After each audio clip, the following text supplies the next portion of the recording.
इसका नोटिफिकेशन आता है। तो इस वीडियो को आखिर तक देखिए, कुछ बहुत ही इंपॉर्टेंट मुद्दे इस वीडियो के अंदर होंगे।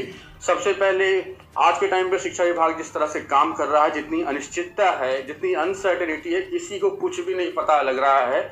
इसके बारे में जो कल जो कुछ हुआ है उसके बारे में बात करेंगे। उसके बाद कुछ लोगों ने जो ये वाली खबर चला दी कि 2020 नियमावली से ही बहाली होगी, एकेडमिक पर ही बहाली होगी, और बड़े चैनल इस बात को कह रहे हैं, तो इसके बारे में बात करेंगे। और लास्ट में फिर बात करेंगे, आज फ्राइडे का दिन है, संजय कुमार के पास लोग जा रहे हैं, कौन सी मांग उनके सामने रखना सही होगा जिससे आपकी जॉब इंश्योर हो सके। तो वन बाय वन चलते हैं इन तमाम मुद्दों पर। सबसे पहले जो अनसर्टेनिटी है उसको देखिए। कल सुबह अखबार में एक चीज़ आया, शिक्षा मंत्री का बयान कोट करते हुए। देखिए, कई बार अखबार वाले अपनी मर्जी से कुछ ना कुछ लिख देते हैं, वो अलग बात है, लेकिन जब शिक्षा मंत्री का बयान कोट करे या संजय कुमार का बयान कोट करे तो डेफिनेटली उनके पास कोई ना कोई लीड है, कहीं ना कहीं से कुछ उनको मिला है, तभी वो इस तरह से कर रहे हैं। क्योंकि फेक न्यूज़ अलग तरह के मुद्दों पर चलाया जाता है।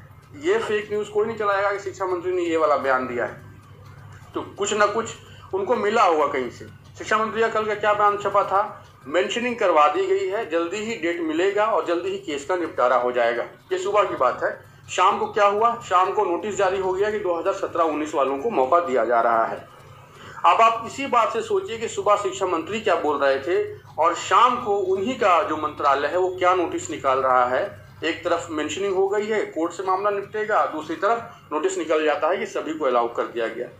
तो ओवरऑल मैं ये कहना चाहता हूँ कि आज के टाइम पर शिक्षा विभाग जिस तरह से काम कर रहा है, यहाँ किसी बात की कोई मतलब सर्टेनिटी नहीं है कि आप कहीं से आपके पास कोई लीड आ गया, कोई इन्फॉर्मेशन आ गई और आपने उसको पुख्ता मान के चल दिए। जब तक चीज़ ऑफिशियल वे में, ऑफिशियल लेटर, ऑफिशियल नोटिस आपके सामने ना हो, किसी भी बात को पुख्ता ना समझिए। ये रियलिटी है आज के टाइम की। और खास करके जो अखबार की खबरें हैं उन पर तो कम ही अब भरोसा होता है, क्योंकि कल जो कुछ हुआ है उसके बाद से। अब आते हैं, जो कुछ लोगों ने 2020 नियमावली या एकेडमिक आधार पे बहाली की बात चला रखी है, उस वाले मुद्दे पर देखिए। बिहार में शिक्षक बहाली के लिए जो नियमावली यूज होती है, उसी 2020 की नियमावली अगर आप देखें तो उसमें कई तरह के पदों की बात है, जैसे प्रधानाध्यापक बहाली, शिक्षक बहाली, फिजिकल एजुकेशन टीचर बहाली या पीटी टीचर बहाली, और साथ में लाइब्रेरियन बहाली। ये 4 अलग अलग पोस्ट हैं जिसके बारे में बिहार शिक्षक बहाली जो नियमावली 2020 है उसके अंदर जिक्र किया गया है। उसके अंदर सेट ऑफ रूल बताया गया है, कैसे बहाली होगी, जब जॉब में आ गए तो क्या डिसिप्लिन होना चाहिए, कैसे छुट्टी मिलेगी, कैसे प्रमोशन होगा, तमाम तरह की डिटेल्स उसके अंदर लिखी हुई थी। 2020 की नियमावली अभी भी आपको नेट पर मिल जाएगी इजिली। अब कई लोगों ने ये खबर चला रखा है कि 2020 की नियमावली एकेडमिक आधार पर ही बहाली होगी, और ये खबर चलाया सचिवालय जा करके जो कुछ लोग बाहर आए हैं उन लोगों ने ये चीज़ चला रखा है। तो आज के टाइम पे क्या चल रहा है, रियलिटी यही है कि जो भी लोग अंदर जा रहे हैं अपनी मांग को लेकर के, गवर्नमेंट किसी को ना नहीं कह रही, कोई भी सरकारी अधिकारी है किसी को ना नहीं कह रहे हैं, सबकी बात में हाँ मिला करके बात को रफा दफा कर रहे हैं। यही चल रहा है। जो लोग रेगुलरली इस चीज़ को लेकर के एक्टिव हैं उनको ये बात पहले से पता होगी। तो अगर कोई सचिवालय जाए और वहाँ से 2020 की नियमावली के आधार पर कोई अधिकारी हाँ मिला दे, तो इसका मतलब ये नहीं है कि 2020 नियमावली एकेडमिक के बेसिस पर ही बहाली होगी। कुछ भी अभी आप सर्टेनिटी पॉसिबिलिटी क्यों है, कुछ बदलाव हो सकता है, उस बात को समझिए। प्रधानाध्यापक बहाली मामले में क्या हुआ वो आपके सामने है। फिजिकल एजुकेशन टीचर वाला जो जिसका विज्ञापन साथ में था एसटीईटी के, उसके मामले में क्या हुआ वो भी आप जानते हैं। लाइब्रेरियन बहाली के मामले में अभी से कुछ दिन पहले अखबार में एक खबर आई थी कि एग्जाम के नंबर पर ही बहाली होगी, और उसको बाद में मैंने और भी जो लोगों से कंफर्म किया, जो लोग लाइब्रेरियन बहाली के लिए एक्टिव रहते हैं, तो वहाँ से भी यही इनपुट आ रहा था कि ऐसा कुछ है। तो कहने का मतलब है कि 4 में से मैंने शुरुआत में कहा कि शिक्षक बहाली, लाइब्रेरियन बहाली, प्रधान अध्यापक बहाली, फिजिकल एजुकेशन टीचर बहाली, ये 4 अलग अलग तरह के पोस्ट 2020 की नियमावली में मेंशन कर रखे। इनमें से 3 तो एक रास्ते पर निकल गए, और वो कौन सा रास्ता वो आप समझ लीजिए। तो इसी बात को लेकर के लोगों ने ये पॉसिबिलिटी है, मतलब श्योरिटी तो नहीं है, कि शायद हो सकता है कि गवर्नमेंट जो मेन जितनी सबसे ज़्यादा बहाली शिक्षकों की होती है, तो मेन स्ट्रीम में तो यही है, इन चारों में सबसे ज़्यादा रोल, सबसे ज़्यादा शेयर तो इसी का है, शिक्षक बहाली का है। तो इसको लेकर के भी गवर्नमेंट कुछ सोच सकती है कि बाकी तीनों में क्या हुआ है वो आप लोग उसके बारे में अवेयर हैं ऑलरेडी। तो बस एक पॉसिबिलिटी है, श्योरिटी नहीं है, इसलिए श्योरिटी से आगे टाइम पे कुछ नहीं कहा जा सकता। बाकी गवर्नमेंट ने क्या सोच रखा है ये तो आगे आने वाला वक्त ही बताएगा। लेकिन आज के टाइम पे सच्चाई यही है कि आप किसी भी बात को पक्का मान के ना चलें, ना ही ये बात आप समझ के चलें कि एकेडमिक पर बहाली होने जा रही है, ना ही आप ये बात पक्का सोच के चलें कि एसटीटी मार्क्स पर बहाली हो रही है।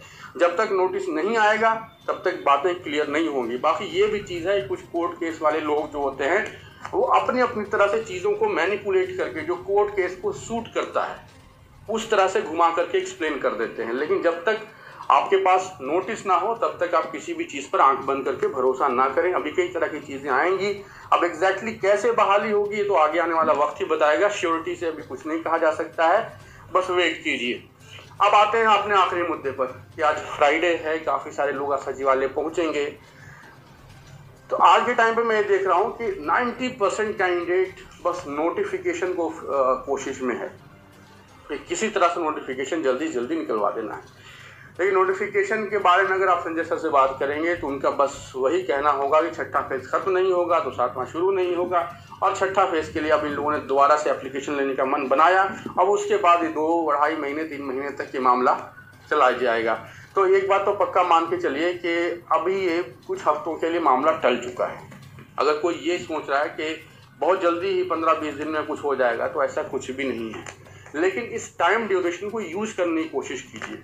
एक जेन्युइन कैंडिडेट का क्या डिमांड होना चाहिए कि उसकी बहाली इंश्योर हो सके। बहाली आपकी कैसे इंश्योर होगी? हाँ, पहली इस बात ध्यान दीजिए, आप जल्दी से जल्दी नोटिफिकेशन लाने के लिए एफर्ट डाल रहे हैं, नोटिफिकेशन आ भी गया, आपकी बहाली नहीं, आपको क्या फ़ायदा हुआ? इसलिए बहाली को इंश्योर करवाना भी बहुत, इंश्योर कैसे होगा आपकी बहाली? नियमावली को लेकर एक कुछ भी श्योरिटी नहीं है। तो इसके लिए एक ही रास्ता दिखता है, और ना ही नियमावली को लेकर के आप सरकार पे कुछ ऐसा कर सकते हैं कि हमारी ये वाली मांग है और इसी को एडमिट कर लिया जाए, इसी मांग को।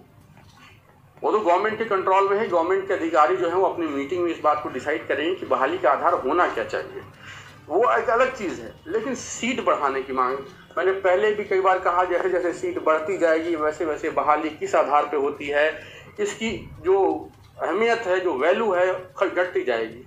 आज के टाइम में फिजिकल एजुकेशन टीचर वालों की बहाली एकेडमिक पे हो या एसटीडी नंबर पे हो, उनको क्या फ़र्क पड़ता है? या और भी बहुत सारे सब्जेक्ट हैं, सोशल साइंस और कंप्यूटर साइंस को छोड़ करके उनकी बहाली किस आधार पे होती है, इससे उनको कुछ ज़्यादा लेना देना नहीं है। बस उनकी बहाली खुलनी चाहिए क्योंकि उनकी सीट ही ज़्यादा है। तो इस बात को समझिए कि सीट बढ़ाने पर अपना जोर लगाइए। सीट गवर्नमेंट इंश्योर कर देगी कि कंप्यूटर साइंस में ठीक ठाक सीट आ जाएगी, सोशल साइंस में ठीक ठाक सीट आ जाएगी, उसके बाद नोटिफिकेशन निकाल के गवर्नमेंट जल्दी से जल्दी बहाल कर दे, उसमें कुछ प्रॉब्लम नहीं है। लेकिन मान लीजिए कि आनंद फानन में अचानक से नोटिफिकेशन आ गया और सीटें बढ़ी नहीं, फिर फ़ायदा क्या हुआ? अब ये तो मान के चलिए कि आज के टाइम पे बहुत सारी गड़बड़ियाँ हैं इस बहाली के अंदर, और कोई गवर्नमेंट कितना भी अच्छा इंतजाम कर ले, कुछ ना कुछ सीटें करप्शन के हाथ में जाएंगी, कुछ ना कुछ सीटें मतलब बिकेंगी ही, कुछ ना कुछ सीट पर गलत तरीके से लोग इन्फ्लुएंस करेंगे।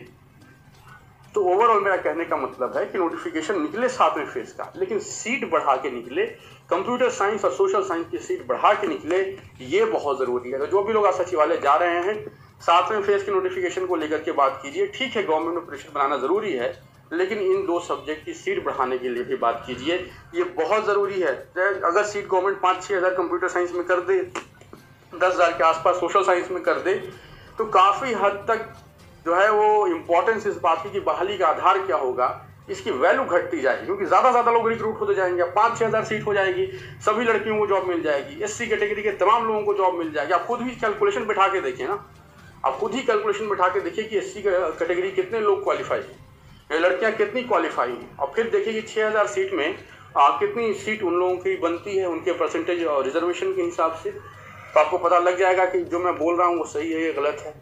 तो ओवरऑल बहुत सारी चीज़ें हैं इसके अंदर, इसको समझना ज़रूरी है। लेकिन आज के टाइम पे सीट बढ़ाने की जो मांग है ये बहुत ही जेन्युइन मांग है और बहुत ज़रूरी है कि सीट बढ़े। अदरवाइज आनंद फानन में अगर गवर्नमेंट ने कुछ कर दिया, नोटिफिकेशन जारी कर दिया बिना सीट बढ़ाए, तो फिर आपको बहुत ज़्यादा फ़ायदा नहीं होने वाला है। अपनी जॉब को इंश्योर करने की कोशिश करवाइए, ये बहुत ज़रूरी है। और अगर कुछ कम सीट के साथ